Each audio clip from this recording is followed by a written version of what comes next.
Good afternoon, guys. Good afternoon. Just get some set up here. Get a few items set up. Get us rolling.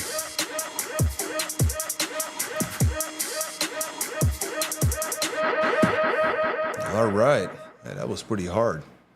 How's everybody doing? Looks like the camera is again in the wrong position. Anyway, hoping everybody's having a good Sunday afternoon, wherever you are. Hopefully you're resting, and if not, you're driving and making good money, top dollar. Let's take a look here. Yeah, it looks like I might have to fix this again. Seems like a weekly occurrence, huh? Let's see, how about that? There we go. Maybe that'll work a little better. Guys, we got a few stories here for you today. Again, hopefully you're having a good, wonderful Sunday. Alex will not be joining us today, but we'll be back next weekend. Let me get a couple of things here set up so that we can do this correctly. How's everybody doing, guys? Hey, there's Nathan Eberly. How are you, sir? Good to see you. Hopefully we get some more names, some common names that we see every weekend. We do these videos I'm off today, every Sunday, usually shooting for 3 p.m. Mountain Time, 4 p.m. Central Time, but today we're running late. Nonetheless, we got a few good stories, a little bit of a different setup. I'm going to show you here. So this is what I'm going to kind of set this up as. So bear with me. I'm still working with this new tech. So maybe what we can do is go like this. Maybe that'll work better.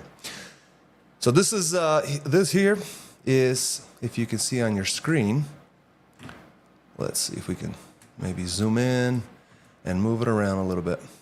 Not doing a very good job. Let's see. There it is.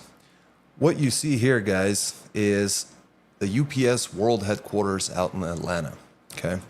Now the reason that I bring this up, well, this isn't working. Let's do it like this. This is what it was supposed to do. All right. The reason I bring this up today, thank you guys for all the viewers. We're going to be looking at, let's see if we can zoom in on this so you guys have a better view. Okay, there we go. UPS announces sale of Coyote Logistics to RXO Inc. Okay, now here's the link. Now what I've done is I've actually went through each and every one of these articles and made some highlights. And these are the things that I think are very, very important, because today's show is going to be looking at the main things that are going on in the industry right now, because we got UPS, USPS, and FedEx changing things up, like big time. Major contracts changing. They're looking at domestic parcel shipments decreasing. They're looking at going all the way through 2027 with all these changes, because now they're having to go with post-COVID numbers and say, okay, well, we're never going to hit these numbers. So what do we got to do? We got to cut our expenses. We got to cut our costs. We have to get rid of employees. We have to get rid of divisions, or turn divisions into companies under the same portfolio, things like that. So we'll start off with UPS announcing, it's kind of quiet in my ear, announcing that there's going to be the sale of Coyote Logistics to RXO. Those of you guys who remember XPO, RXO was a spinoff from XPO. Okay, so Atlanta, UPS, they've entered into an agreement to sell its Coyote Logistics business unit to RXO Inc. for a bit over $1 billion. Now, what they're looking at is they're working with a network of 100,000 carriers, and they're managing 10,000 loads per day. Now, I did see some other figures, and when I verified with UPS, those figures were incorrect. These are the correct numbers. The transaction is expected to close by the end of this year, 2024. Now, they work on a fiscal year. That year's over for them. Okay. Now, finally, a little bit about UPS so you guys have an idea. One of the world's largest companies. Now, we all knew that, but did we know that in 2023, revenue was at $91 billion? And we're talking about the company with about 500,000 employees worldwide, and they're making lots and lots of changes in that sense, right? So let's see if we can go back. There we go. The next story that I wanted to look at, and these are all going to be connected. You guys are going to see these are all connected. Again, this is coming from the investor section of UPS. So this is not going through news sites that are regurgitating this information directly from the source. These are, the news releases. What are they called? Slipping my mind today. Not on my best day today. But nonetheless, guys, UPS announced a significant partnership expansion with USPS. Okay. So again, Business Wire, you can actually read all the stuff on our website. We have a news site called truckingnews.us that you can visit, and all these things are there, among other stories, but especially Business Wire content, because I actually established a couple of years ago, 2 or 3 years ago, I established basically, they gave me rights to publish their content directly on our website. They send it in. We have a special link that the system reads from and then publishes it to the website. And that's where you can see much of that content. Nonetheless, UPS announced a significant partnership expansion with USPS. The company has been awarded a significant air cargo contract by the United States Postal Service, or USPS. UPS will become the USPS's primary air cargo provider and move the majority of USPS air cargo in the U.S. So they switched up. This is a 5.5-year contract. Again, some news sources stated that this would be at the beginning of next year. Realistically, it's actually going to be starting September 29th is the last day of the old contract, renewing. Okay. Where is this all going, guys? Where are we going with all this? Well, where we're going is moving locations. Now we're moving locations to the FedEx headquarters. It's supposed to be 3D to be pretty, but it doesn't listen. So there are the beautiful FedEx headquarters. This is out in Memphis. Okay, never realized Memphis looked that nice. Pretty cool looking. But the real story is right here. FedEx retires a whole bunch of planes. And if you look at their numbers, they're actually doing that. They're going to be getting more planes. But what's interesting here is that they're actually doing very similarly to UPS and USPS, where they're cutting costs to bring up their numbers, make them look more attractive. So let's see if we can zoom in here so you guys can see that. So FedEx retires 1/5 of Boeing 757 freighter fleet. Now, this is a bit of a longer one. This is from Freight Waves. They do, really good journalism here. Make some mistakes here and there, but, generally a very, very cool company, very good stuff. Now, sometimes, cited in one direction or another, but nonetheless, they usually get their numbers right. FedEx Corp has permanently retired 22 Boeing 757-200 freighter aircraft as part of downsizing campaign to better align the air fleet with slower parcel demand. All right, so now we have FedEx telling us that there is slower parcel demand.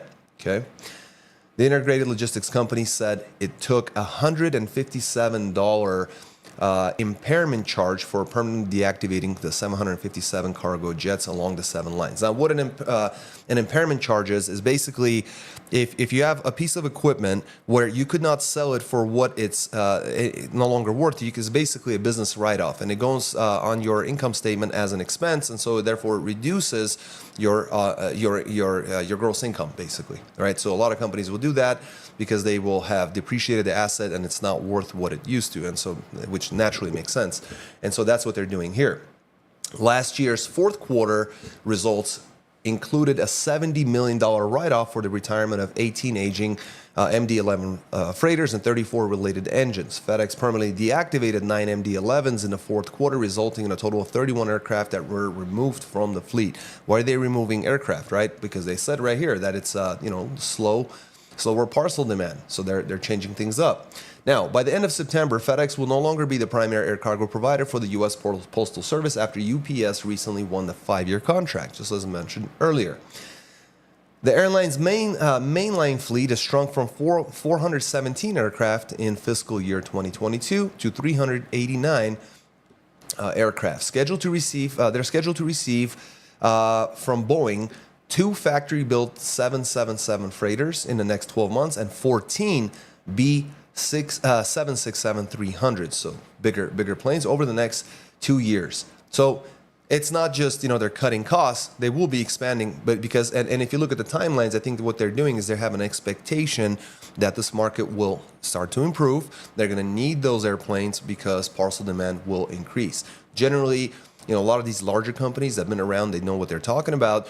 You got to kind of read between the lines and look at the moves that they're making and think about the reasons why they're making those moves. Now, the corporation achieved $1.8 billion in structural savings last year and is targeting another $2.2 billion in savings from its transformation program in fiscal year 2025. So this will continue. Cuts. Earlier this month, FedEx announced plans to reduce the size of its European back office and commercial staff by 1,700 to 2,000 persons. Okay, that's a lot of people. which is expecting to save 125 million to 175 million per year, fully realized by fiscal year 2027. So cut people out, fire people. Management also said it is assessing the role of FedEx Freight in the company's portfolio structure and how to improve shareholder value. The statement suggests the company may be open to the idea of spinning off the less than truckload division, among other options. And that's the story. Oh, these nuts just subscribed. Well, awesome. Our feature works. So I was wondering what that sound was in my ears. It's been a while since I heard someone subscribe. Thank you for subscribing, these nuts. So I mean, as we can see, the statement suggests the company may be open to the idea of spinning off less than a truckload, basically division. And they've talked about this, and this went very well, and their stock price, skyrocketed basically. And right now, it's actually sitting at like just under $300 a share. So and that's a different story. They've done that. Now, one area that I want to look at is right here. I kind of separated this here in this little section. Again, you may not be able to see it now. The self-help strategy appears to be working, and a company has been more strategic with its capital. Cost-cutting will likely remain the main driver in recovering earnings back to pandemic-era records, given persistent demand weakness, said Anthony de Ruchter, analyst of global research firm Third Bridge, in remarks shared with media outlets. Now, he quoted again, the industry's excess capacity remains a key issue facing the company and will need to be absorbed to drive results to the next level. But in the meantime, FedEx is managing the current macro environment well. So that kind of, solidifies that concept, right? We got to do something about these costs. The market sucks and we have certain expectations, but just they're not appearing yet. So we just got to start cutting costs, getting rid of people, because we got to get that share price up, because upset shareholders are going to tank the stock price. So better than expected profit and forecast for revenue growth sent FedEx stock price up 14% to nearly $293 per share in aftermarket trading. Now, if we look here, let's see if we can do this. So we'll say FedEx stock price. There it is. See right there. So what you see here is $299.84. So it's just under $300 from today after hours, up by 1.5%, which is huge, right? So there you have it. Let's reset that for us. Let's get rid of this, get back to here, full screen it. So major changes, FedEx is doing their thing right there. Then we're going to move over to the United States Senate office. All right. So I guess I wish this wasn't zoomed in so you guys could see better. Let's see. I'll get this all figured out. I like this new format, and I'd like to be able to use this a little bit more frequently. I think this is kind of cool. So let's take a look. Thanks for everybody for joining us today. And this last one ultimately comes down to this. Senate probes possibility of collusion between Big Oil and OPEC, right? So let me show you guys. So this story, I didn't do any highlights. I'm just going to read it to you because I think this is super important. Now, say what you want, but one of the last videos that I did was talking about, about Big Oil possibly messing around with the consumer and having basically, taken 1/3 of those of that gross income that maybe needs to be refunded to people somehow, right? To truck drivers, to the American consumer for the things that are being found. And this is a continuation of that story. Now, the reason I bring that up is because ever since I did that video, and here's the thing, I did the keyword research, the right density, I did all my SEO, I did the stuff for the transcripting for the algorithm to pick it up. It was a title that or keyword that would drive a lot of traffic, a lot of views. It was an interesting story. All of it was true. And what's interesting is that I did all those things right and had a really nice thumbnail. It was a good thumbnail. But we got no views on it, basically. Pretty much nothing in comparison. Now, every video after that has gotten less and less views. It's just not happening. And I'm hearing from folks telling me that they're not getting notifications, things like that. So it is what it is, but we're going to continue saying, telling the truth and how it is. Because we got the story about Senate probes possibility of collusion between Big Oil and OPEC. FTC says it found evidence. Pioneer's former head held communications about pricing and output. And Pioneer's one of the companies that we're going to be talking about here. And we're talking about FTC. So this isn't like someone just saying, I think they did something wrong. It's not that. So what we're looking at here is that a U.S. Senate committee is investigating whether oil producers are illegally coordinating with OPEC to raise prices following allegations that the former head of Pioneer Natural Resources Corporation colluded with the cartel. The probe is being led by Budget Committee Chairman Sheldon Whitehouse, Democrat of Rhode Island, an industry foe. He has requested documents from 18 oil companies, including ExxonMobil Corp., BP PLC, and Chevron Corp., on grounds that evidence suggests the oil and gas industry may be trying to depress production. What happens when you depress production, guys? Prices come up, right, to the consumer. We're always footing that bill.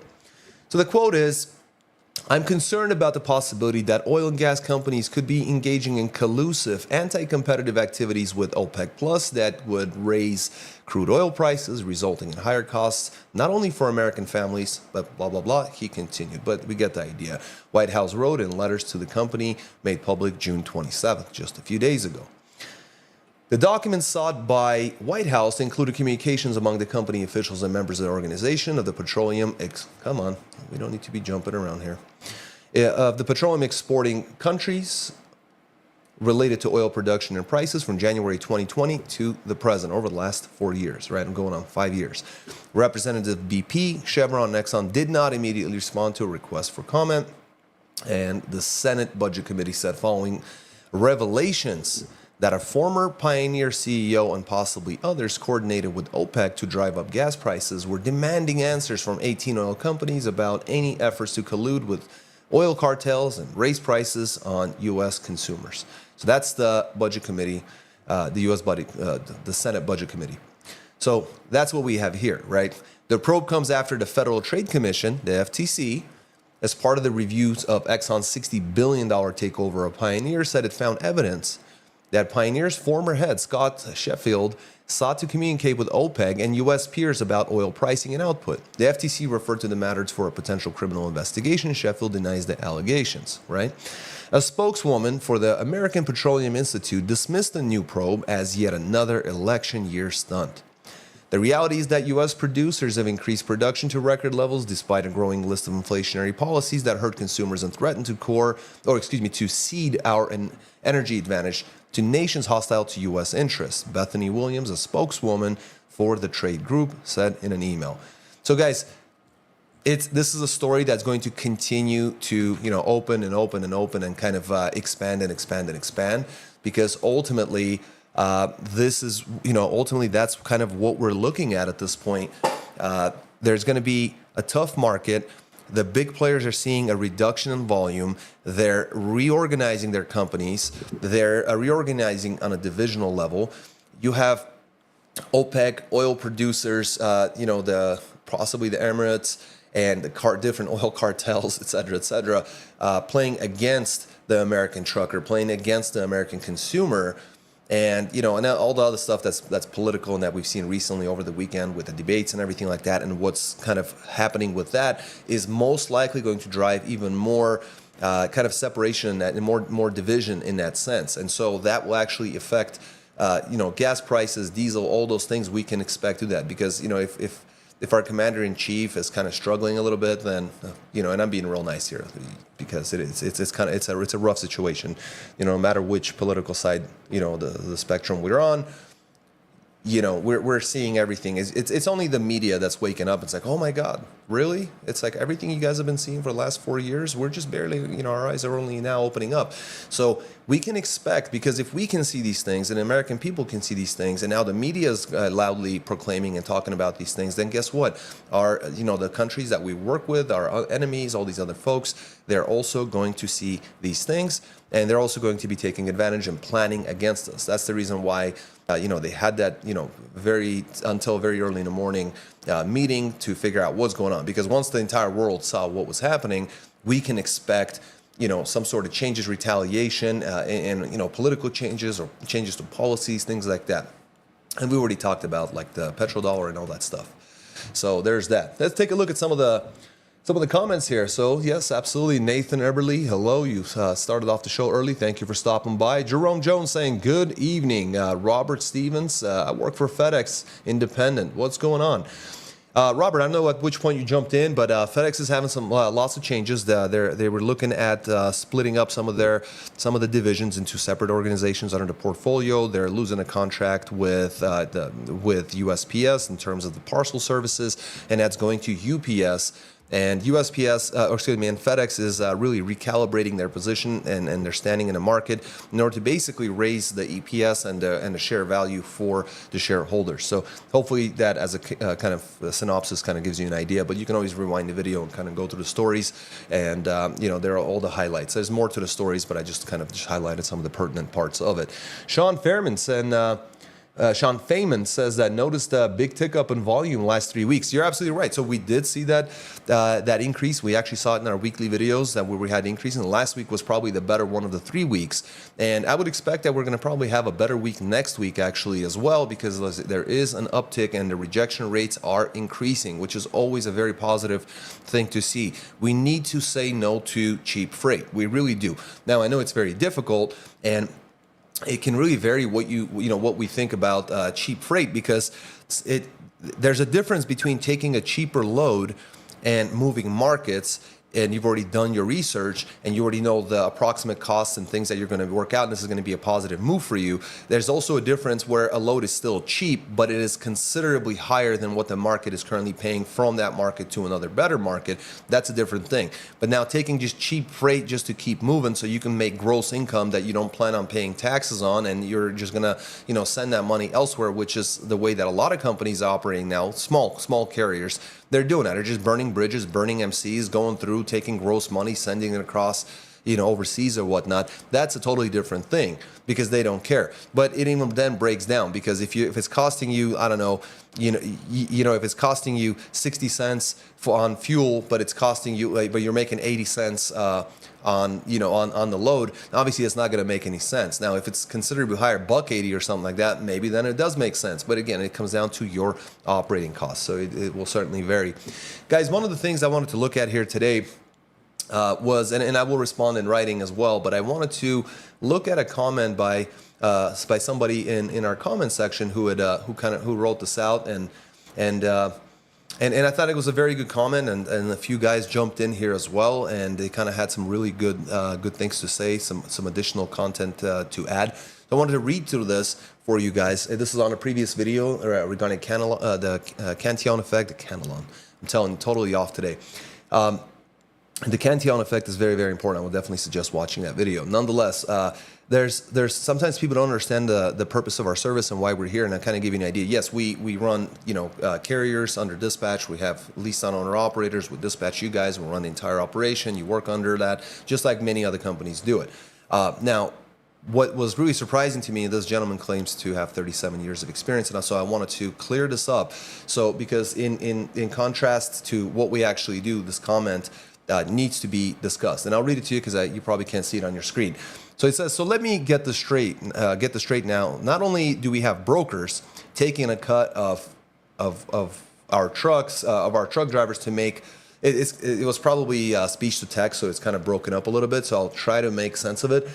Taking a cut of our truck drivers to make. Now we got a dispatch service that wants to take a cut of it off the top of the broker. I'm assuming. And that you have your own load when I'm going to a broker, you're about useless. And that you have your own load when I'm going to a broker, you're just about useless. Just my opinion. I've been in the business for 37 years.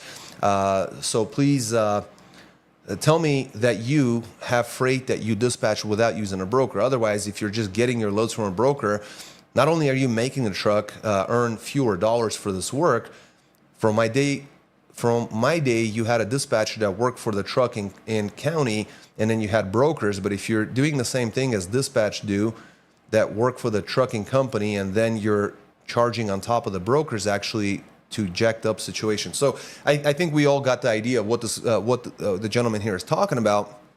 And when we had a few people respond here, one gentleman, or I don't know, a man or woman, said, sounds like you're pretty successful in booking your own loads with no downtime in between. More power to you. The way I see it, this service is an excellent way to keep you moving without having to spend a lot of time looking for loads while you're driving or sitting at a truck stop. Everyone is entitled to their opinions, but you don't need to go around bashing a service because it doesn't work for you. So very, very true, very well stated, a lot easier for me to read. And someone else jumped in also saying that the service gets a better rate and a real negotiator, especially new owner-operators have no idea how to get top dollar in a grand scheme of things. If you're making more money with the dispatch service, then why not use it? Just focus on every other aspect of your business. Again, excellent point. And I really appreciate you guys. I don't know these folks. I've seen Seaforge in our videos before. I've seen your comments in the past, so thank you for that. And I really appreciate this. But to kind of come back to the comment, because I think this is super important for you guys. Here's the thing. What is it meant that if you got a dispatcher and then we're a dispatcher that's basically feeding a load to a dispatch? They don't have a dispatcher. They're a single truck owner operator for the majority of our customers. They don't have a dispatcher. They are their own dispatcher. Their wife might be their dispatcher. Their kid might be their dispatcher. The idea of the service is that if you have people who've been doing the same thing over and over again all day long for many years in the same thing, and unlike a truck driver who books one load and delivers it, books another load, delivers it. So your experience is, a lot slower. You gain experience a lot slower than dispatchers who book trucks for lots of trucks, who book loads for lots of trucks, who dispatch a lot of drivers, who deal with a lot of different brokers, who deal with this over and over and over again. So their learning curve is scaled exponentially, right? Exponentially, because by the time you book one load, our guys have booked probably 20, 30 loads each. That's the thing. So maybe not 20, 30 loads, but my point is that it's exponential growth. It's 10x, it's 20x. It could be, so the concept is that if the numbers are higher and you're paying for the service, but your numbers are higher, then how does it not make sense? If the numbers are exactly the same, minus fees, this and that, let's say you pay us our fees and it remains the same. You didn't have to call anybody. You didn't have to do anything. You didn't have to negotiate with brokers. You didn't have to, make a ton of calls and talk to them and do packets. If you're not set, especially as a new carrier, you're not set up with a bunch of brokers. You don't have access to all these load boards. You don't have, needless to say, you don't have connections. Like we run a lot of our freight through specific agents through large brokerage houses. Because guess what? You scratch my back, I scratch yours, works really, really well. And it benefits our customers. It benefits our leased on owner operators because we work with the same guy. As we grow and as we run more freight through them, and as we go through the same broker agent, his commission goes up. They start to like us more. Yeah, we're representing lots of different companies, but they don't care. We're going to them and we're bringing them, the deal on a silver platter with a qualified carrier or leased on owner operator who's going to do a good job, and they have a history on us that we don't bring, bad deals. So of course that's gonna benefit him. And when the time comes for him to take care of us, they do. When the time comes to increase the rate a little bit by taking money off of another load, let them deal with that later. But these guys are cool. I'll give it to them because I know I'm not gonna have any problems. All those things are gonna benefit you. All those things are gonna benefit you. I'll tell you a real story. Let me get rid of this, and actually I wanna zoom out because I can't stand such a deep zoom. Okay. And let me show you something. So I'll just leave this on our page so you guys can see this. There we go. We have a customer that we continue to work with. Is actually a top performer in the company. But I'm going to tell you guys something about this customer that most people don't know. When he came to us, he runs a reefer. When he came to us, they've tried dispatch. It didn't work very well.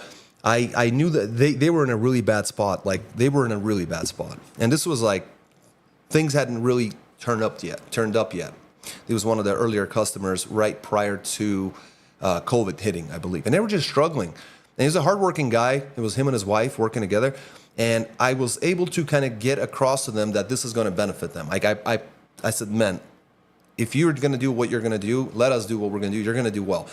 Needless to say, he's still a customer. He's a top earner, top guy. You guys see his name repeat all the time in our weekly videos. So the concept is this. Here's a guy. He wants to work. He has everything that he needs. His company's mature. Everything's good. Everything's fine. He's got the willingness to work, et cetera, et cetera. But he's not good at negotiating. He's not good at calling these brokers. His wife isn't very good at it. So they were getting deals, but they were getting taken advantage of by brokers. Lack of possibly, not having like perfect English or something, things like that. I mean, there are things that hold people back that you may not consider. But those very people They're often some of the hardest working people out there. They just need someone to take care of an aspect of their business. This driver made a ton of money with us. He had a huge increase, a huge improvement, and he's never left us. He's never left us because, and I doubt that he will, because we continue to do very well. We continue to bring in good deals. We continue to, to prove day in and day out, our guys do not let him down, and he doesn't let us down. And so they have a good thing. All these years, has he been paying us? Absolutely. Never had a bounce check from the man. Never had a skip payment, nothing. Like clockwork. Because he knows that he's getting a benefit, because he can count. Like, here I was making this much, and now I joined these guys, I'm making this much. I'm working less, I'm running more efficiently, I don't have to do any of those things that I'm not good at. I don't have to do all the stuff. He literally ran through an entire truck, just had to get rid of that thing, and then had to pick up a brand new truck at the top of the market when they were super, super expensive, because it still made sense to run with us. He ran through the entire up market of COVID, made a ton of money. So, did he pay us? Yes. But was it worth it? Yes, absolutely. So it'll never make sense to me when people say, you're just, just taking money off the top. Listen, we're putting money on the top. We're getting you a higher dollar amount. You have a higher average. You're doing less work for it. You're working, more efficiently. You're burning less diesel. You have less headaches. You have more free time. You're not doing paperwork. You're not doing billing and invoicing. You're not running credit checks. You're not calling your factoring company. You're not calling your insurance company to get an insurance certificate with the right proper, certificate holder information. Our guys are taking care of all that and more. Our accounting department handles all this stuff. They look through your stuff, and they might call you and say, or send you an email. Hey, that BOL is not going to go. Can you take another picture? Can you turn on flash on your phone when you take that picture so it's clean? There's no shadows. They'll do all these things for you. If you don't see value in that, if you don't see value in higher increased rates and a better performance and more gross and more free time and like not having an eye twitch from all these dealings that you have to do just to get a load, and then you have to drive the load, and then do all the other human things, right? Shower, eat, use the facilities, sleep.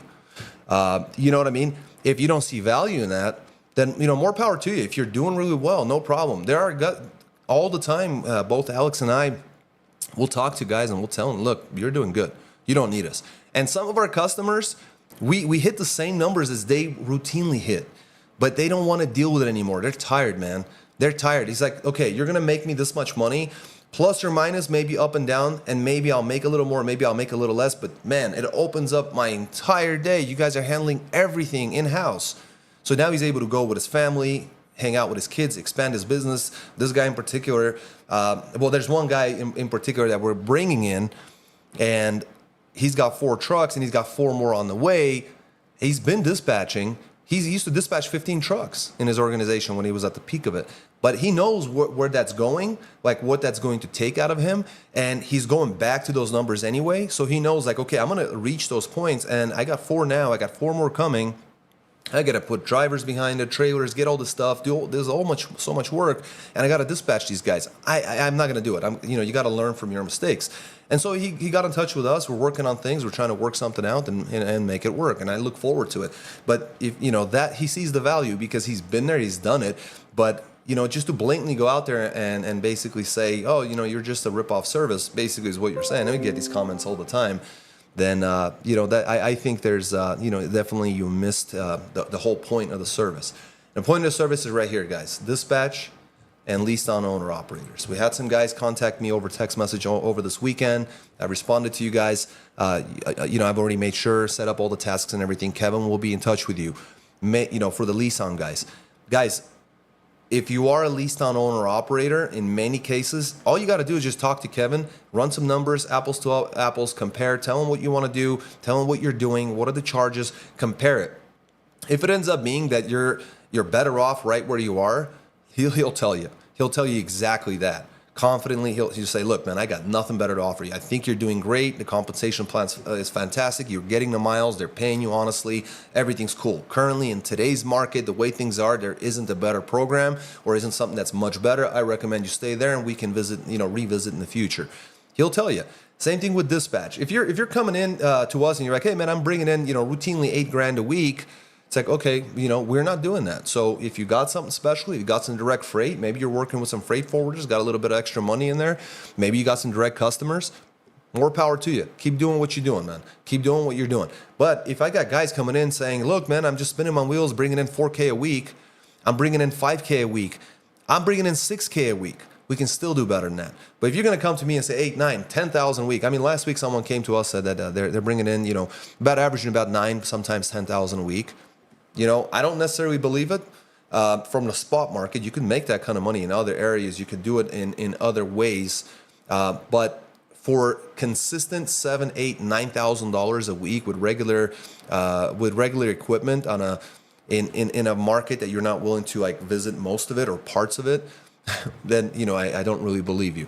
But I'd love to be proven wrong, certainly. So guys, if you guys do need a dispatch service, if you're a clean MC, your safer's clean, you got your inspections, if you have willingness to work, you want to go out there, and most importantly, like if you're willing to let go of the reins, because sometimes all those check boxes are checked off, but then the owner op, the carrier, they're not willing to let go of the reins, and they're constantly questioning, and then they need all this detailed information, and the good loads don't stick around. So you'll get all the information from your dispatcher. If that's what you need, he'll tell you all the details and everything he knows and make recommendations and explain to you his reasoning.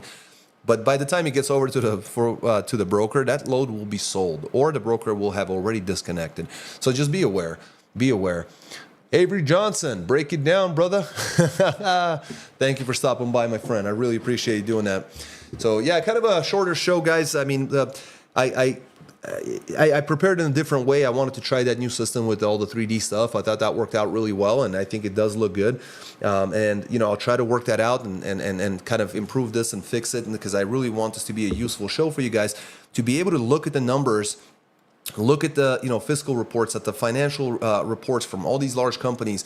Look at what they're doing. Why are they recalibrating? Why are they moving? Like why is this happening? Are they is there a volume reduction? Yeah, like Sean had mentioned, you noticed there was a big uptick in volume last week. Absolutely. But that might be another blip on a radar. Now, the expectation is that going into fall, we're going to start seeing improvements and things like that, that these things are going to start getting better.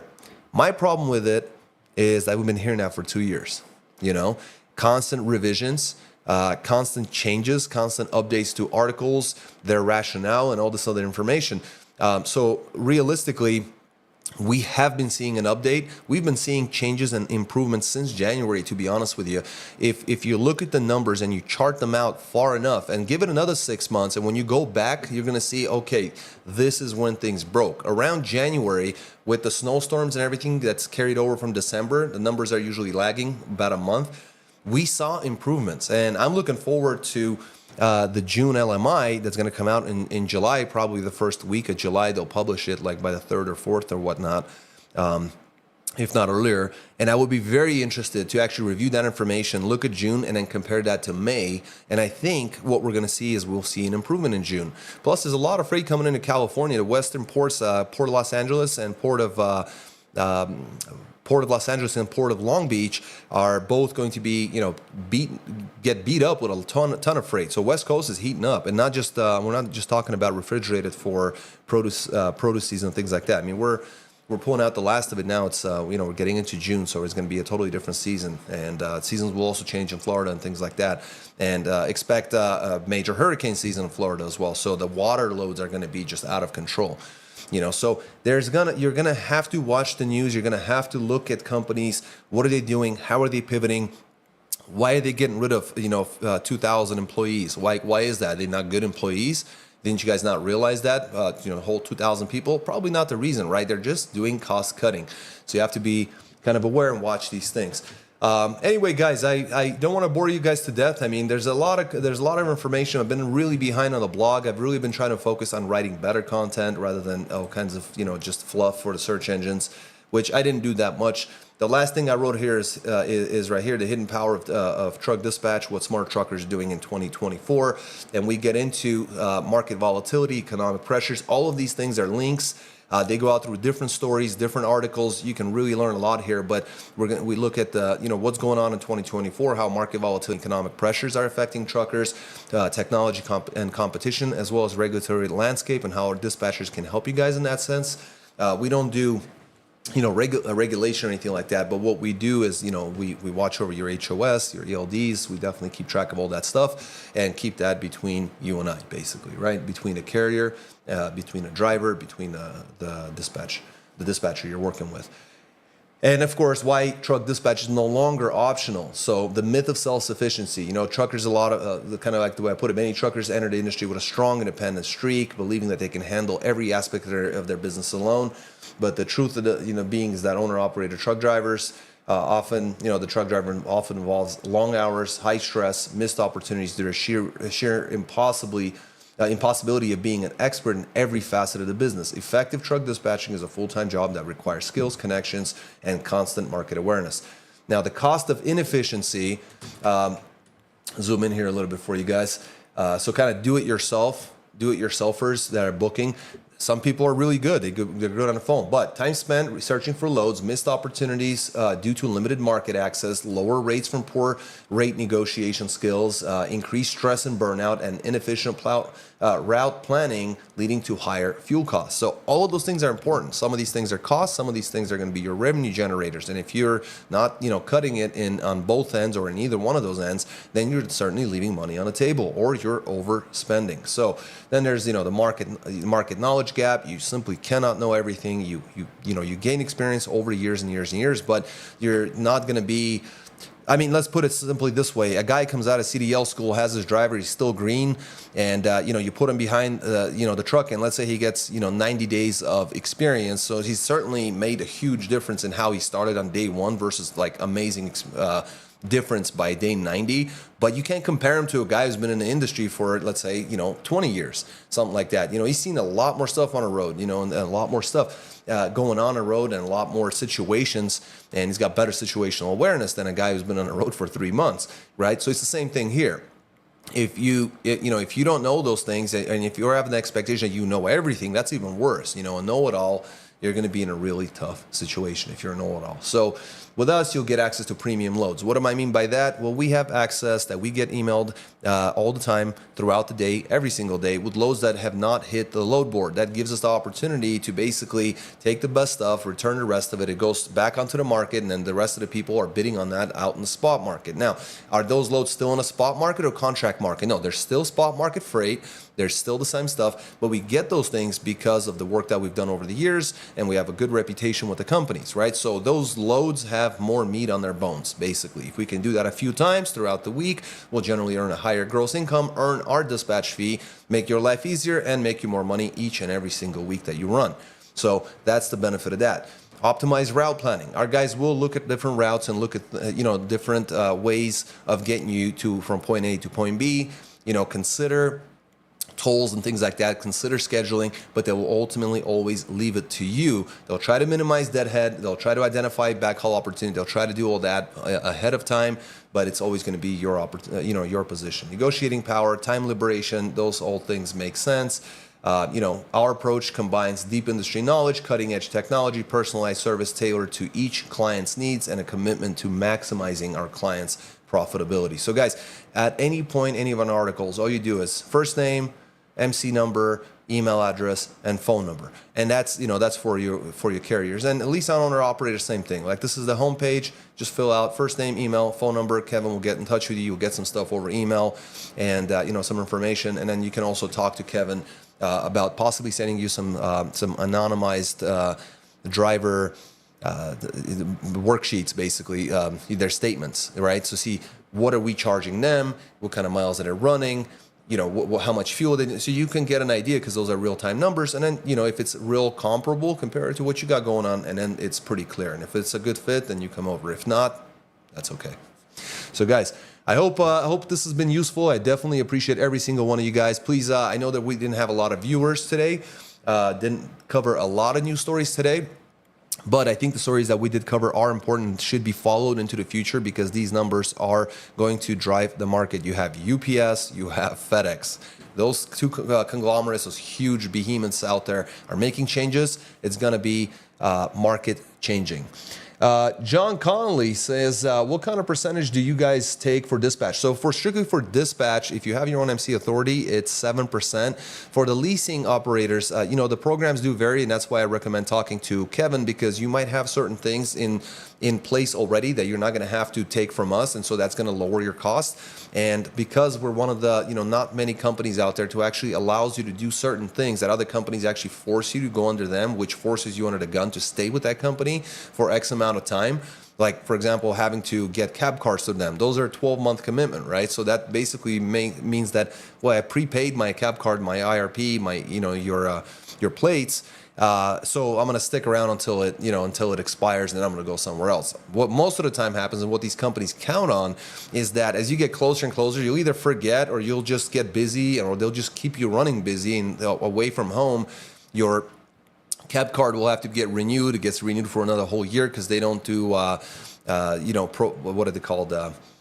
I forget what it is, like pro, whatever. You don't buy it on a quarterly basis, or they won't refund you a portion of it. Of that money. So a lot of times owner ops will say, man, I just spent another $2,500 on this. It's just so much money, or whatever the dollar amount might be, up and down from there, depending on the state and on the equipment, all those things, right? Then they say, okay, I guess, it renewed. They already took it out of my money. If I leave now, I'm going to lose that money. So I guess I'll just work another year. And so this way the carrier gets 2 years squeezed out of that leased on owner operator. And the leased on owner operator might have cost them $2,000 or $2,500 for that, but it's possible that the carrier has been ripping them off the entire year, and now they're going to go another year of more of the same. With us, you don't have to do that. If you got your own plates, bring them over, or you can go get your own plates. Plus, if things don't work out or something's not right, you can switch over to another company, or you can switch over to your company, open up your own MC. You can switch to a dispatcher, still continue running, and everything will be still smooth as butter. So there are a few different options. Plus, there's a few other things you can bring in your plates, if you not plates, plates, but then also your fuel cards. You can also run under. For example, we run with guys who have pre-99 trucks or pre-ELD trucks. We have guys that got glider kits. We got guys running, teams. We have guys running all sorts of different equipment, and then doing what they got to do. And we review the numbers to make sure it's going to be a good fit, because everyone's got different goals. And if you're just not going to make money and it doesn't make sense, we'll tell you, because we have no reason to lease you on. Anyway, guys, I just wanted to discuss that, because it's kind of frustrating, because a lot of folks, just kind of see it as, you're just trying to sell me something. Well, look, everyone's trying to sell you something, first of all, and it's up to you to be able to make that difference and be able to see, okay, everyone's trying to sell me something, but who's actually looking out for me, and then make those decisions yourself. You shouldn't listen to, everyone, because everyone's going to say that they got the best thing. So actually look at these things. And so that's why I'm saying, compare the numbers, look at the actual statements, look at their driver reports, look at their figures. What are they grossing? What are they netting? What are their expenses? Compare those to yours, and then make your decisions. But don't just jump around. A lot of folks are looking for a greener grass, and it just doesn't exist.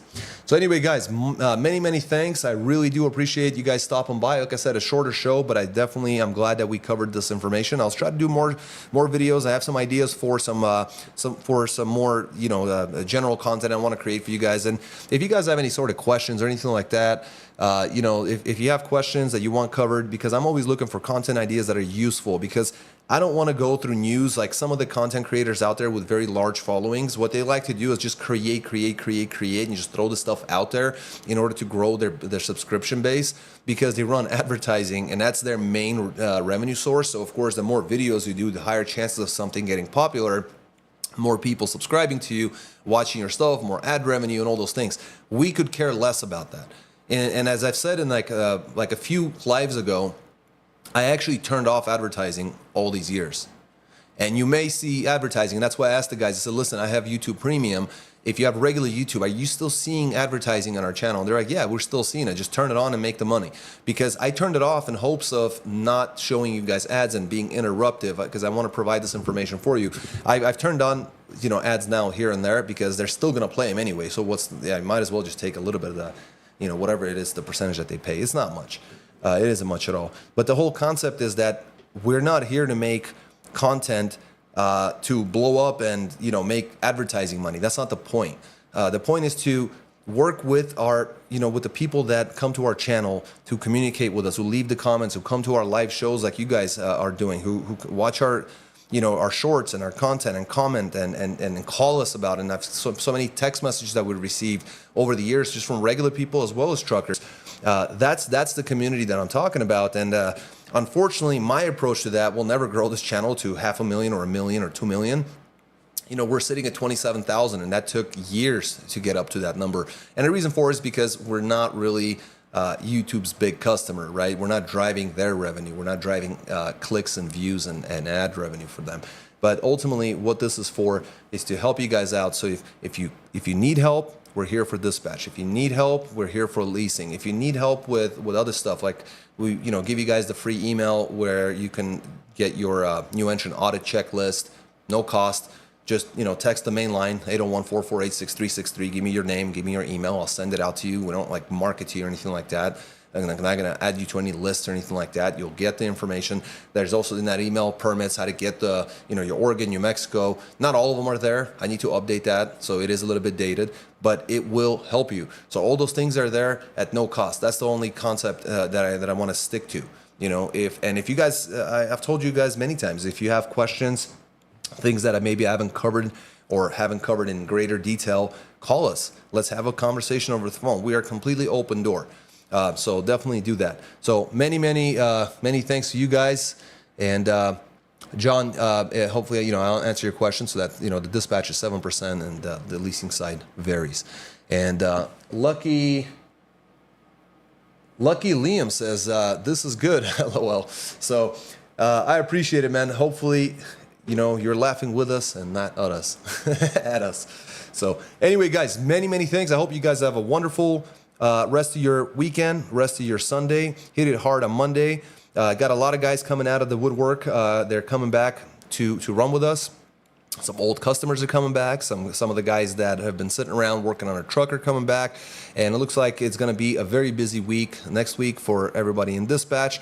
If you're not a customer, you can be. If you're doing good, no need for that. So enjoy the rest of your weekend, guys. Many thanks and take care, guys. Bye-bye.